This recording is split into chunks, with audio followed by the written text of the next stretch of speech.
I'm Craig Ustler with Ustler Development. We're a local Orlando real estate development company.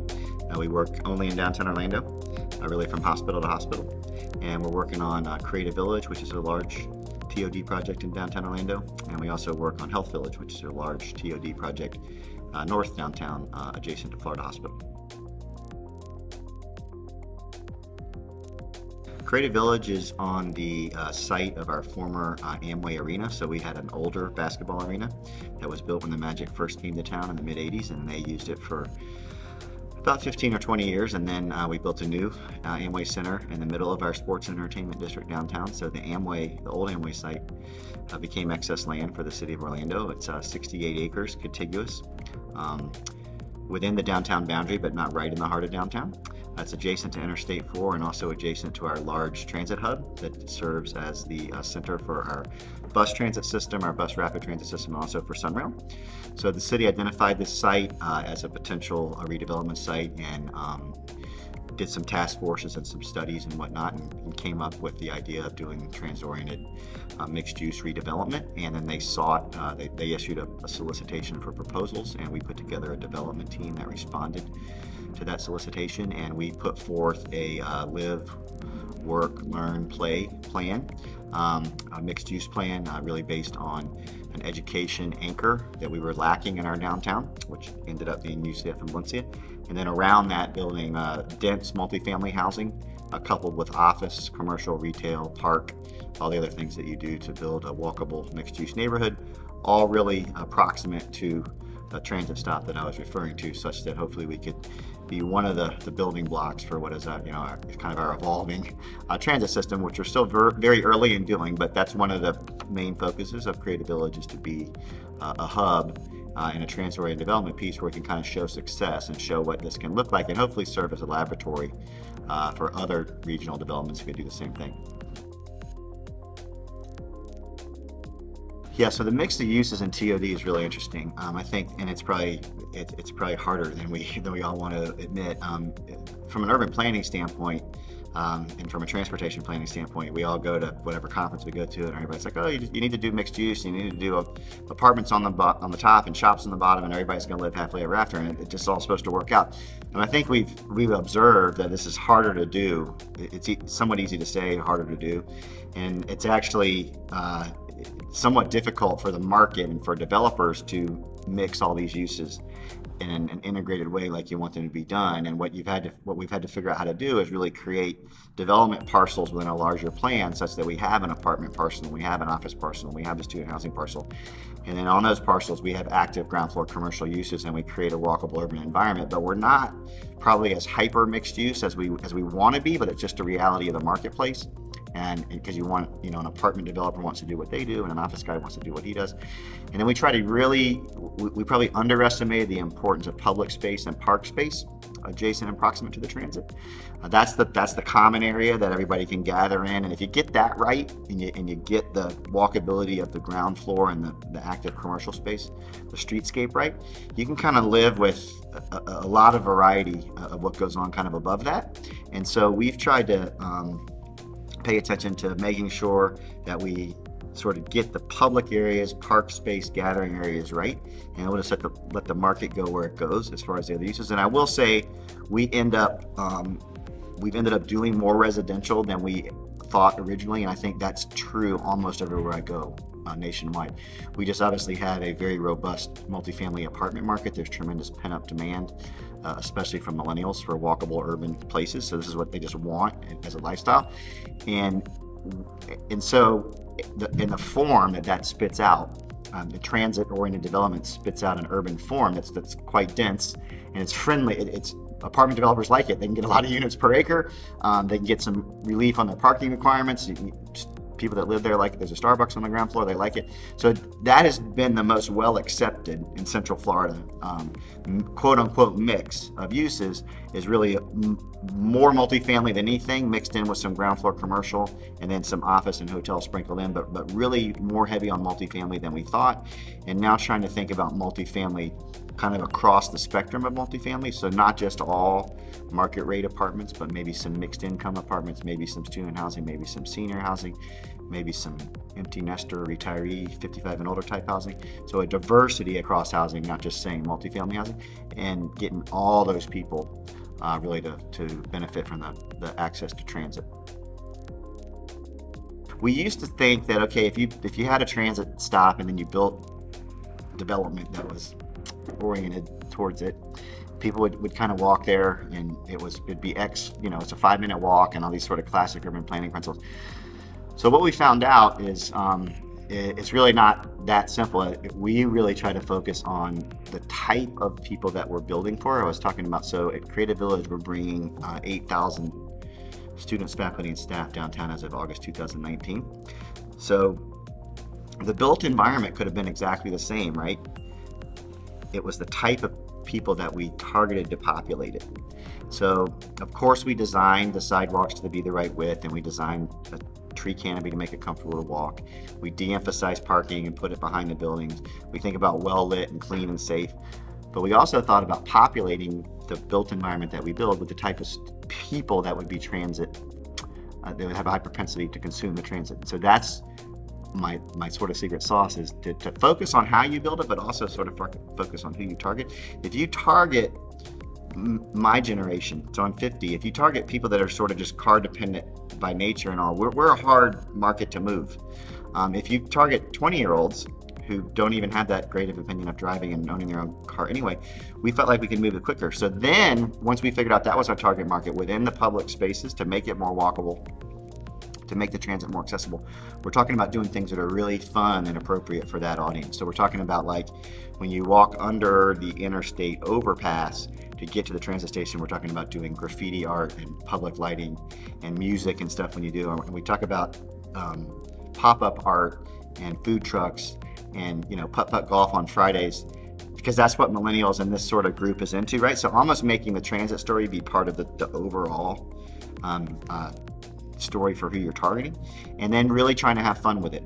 Trying to have, we try to do as much as we can with sort of the touch, the show and tell. This is the idea about whether you do a parklet for a day, or whether you have an electric scooter demonstration, or whether you have an autonomous vehicle. Anything that we can do to put some bells and whistles around this idea that the transit's kind of fun and cool, and there's some really interesting innovations going on.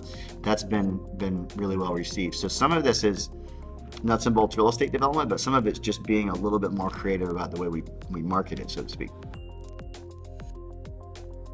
So TOD really to us is an economic development model. It's not a transit model, and this is where the rub is sometimes, right? So I give talks on this fairly often, and one of the things I was saying in my talks is transit's a good idea even if nobody rides it, and everybody sort of thinks that's so counterintuitive. But the point I'm trying to make is because it results in an urban form and a density and an economic development opportunity that we all want. The tax increment that we can capture of TOD development in downtown Orlando is billions and billions and billions of dollars. And if it's the transit that leads to that, and the ability to generate that density and that living environment that everybody wants to be in, then it's worth it, even if the transit itself doesn't pay for itself, right? And roads don't pay for themselves either. So we've tried to think of Creative Village as an economic development project that is in fact TOD, but it doesn't mean that we expect the transit in and of itself to work. What we mean is that we're going to go build $1.5 billion to $2 billion in vertical buildings that would not have existed and would not have existed at that scale and density without the transit and without the zoning that transit can allow for. So if you look at it in totality, it's clearly an economic win, much more than sprawl or a road could ever develop an economic development that's so spread out, right? So the key to TOD is this density and this creation of very high taxable value per square foot. I think everybody understands that if you build a high-rise building in downtown and you look at what it generates real estate taxes per square foot, it's more than the most expensive mall or suburban spread out thing you've ever built, right? So we're trying to do that, capture taxable revenue proximate to transit through density, and that ultimately is probably the compelling factor about transit-oriented development more than anything. I think we kind of missed the boat when we said, well, it'll increase ridership, or it'll make a bunch of people live next door to the Sunrail and then they'll ride it more. That may be true, and you might get incremental ridership, maybe. But there's some studies that actually indicate, and Denver has one, that the premium to live next to transit in Denver is huge. It's 40%. But only about 10% of people who live actually ride the transit. It's just that they want the form, the walkable urban form we were talking about, and they pay more for it, and therefore the tax rolls benefit from it. So we've got to recalibrate our argument a little bit and talk about the economic development advantages of transit-oriented development and not act like it's just a transit story. The cost is one of the things that we still struggle with, right? So if you go in to do in an urban environment where we should be doing transit, and you have to pay to do mass transit, even if it's bus rapid transit, or even to build a new road in an urban environment, per lane mile is so much more expensive than in the suburbs, right? So somebody says you're investing this huge amount of money in mass transit or in an urban trail or something, right?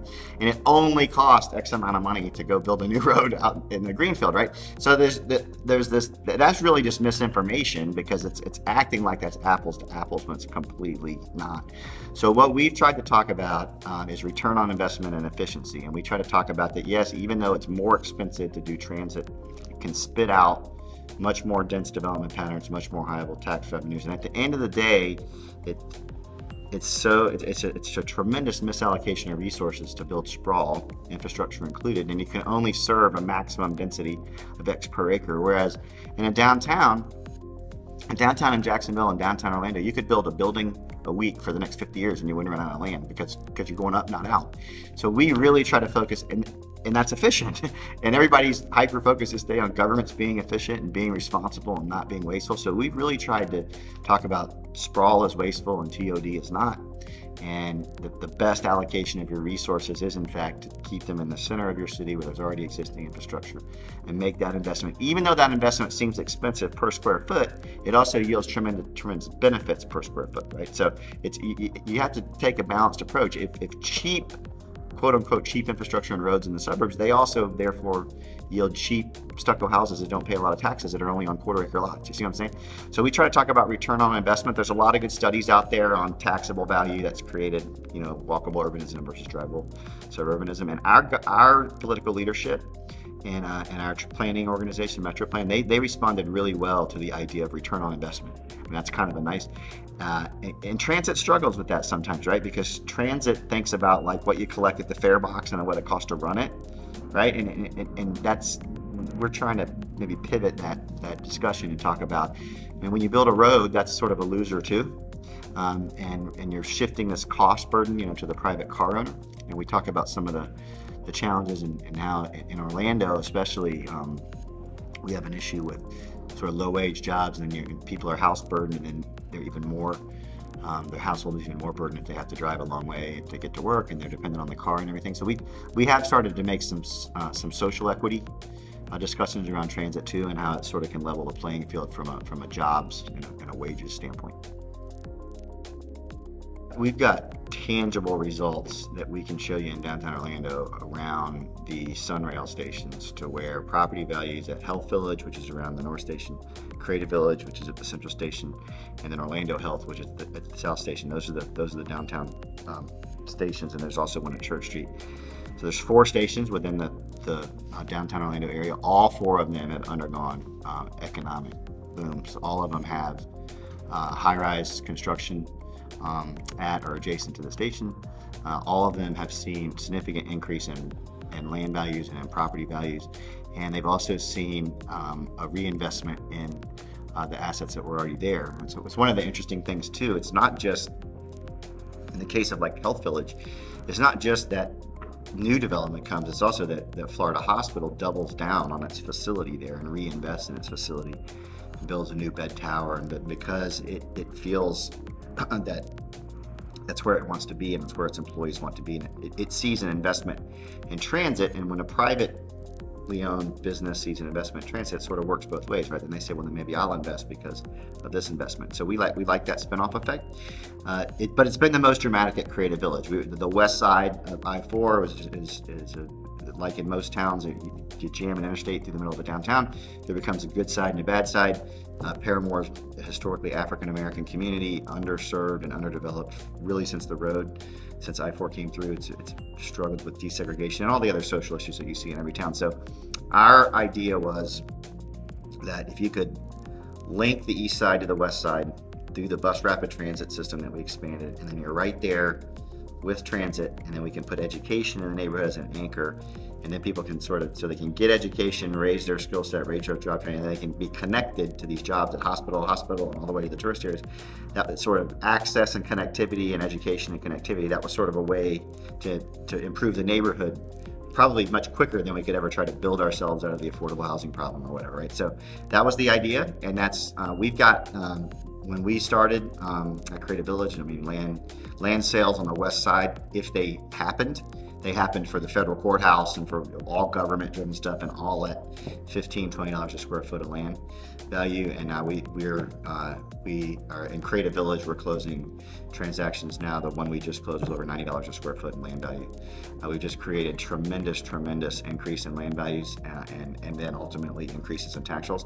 Now I realize that in our particular situation, it's not just the transit. Transit plays a role in it, but some people would say, well, your values went up so much because UCF and Valencia decided to put their downtown campus there.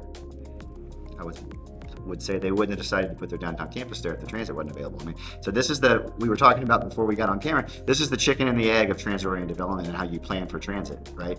And so I believe you got to plan for it, and you got to make a commitment to it, and you got to at least give an employer or a healthcare anchor, an education anchor, a reasonable expectation of what you would do if they committed, kind of thing. Now that's a piece of advice I've given to cities all over the state. If you just sit back and sort of wait for the guy to approach you and say, hey, I'm thinking about doing a big development, will you put in the transit? You've got to at least have a plan, a regional plan that talks about your transportation priorities, and you at least have to aspire to a more multimodal approach than the car. And it might not mean you have any idea how to pay for it, and you at least got to identify some nodes in or around your downtown, or around, like you have in Jacksonville, on your healthcare concentration. You've at least got to figure out some nodes that you might like to connect if you could figure out how to do it. So that was where we started, and then sort of once one became reality and the other became reality, they worked together. We studied TOD, and we went to other places to look at what they've done, and we learned a lot of lessons, and I had a few takeaways. So one was, as much as I love New York City and everything that happens there, as much as I love Europe and all that stuff, we found ourselves in the very beginning of TOD, sort of going to these tremendously dense places that were probably really not obtainable for a Florida suburban sprawl kind of city. So I think we kind of right-sized that, and we started to look at places like Charlotte and see what they had done, and we started to look at Denver and see so that's one of my pieces of advice, is find some case studies you can emulate that you actually feel like in a 15 year period are buildable, because you're just not going to become New York or Boston or Chicago in our lifetime, right? So that was good advice that we got, and something I think worked for us. And then I think that we tried to think about, we came up with the terms TOD,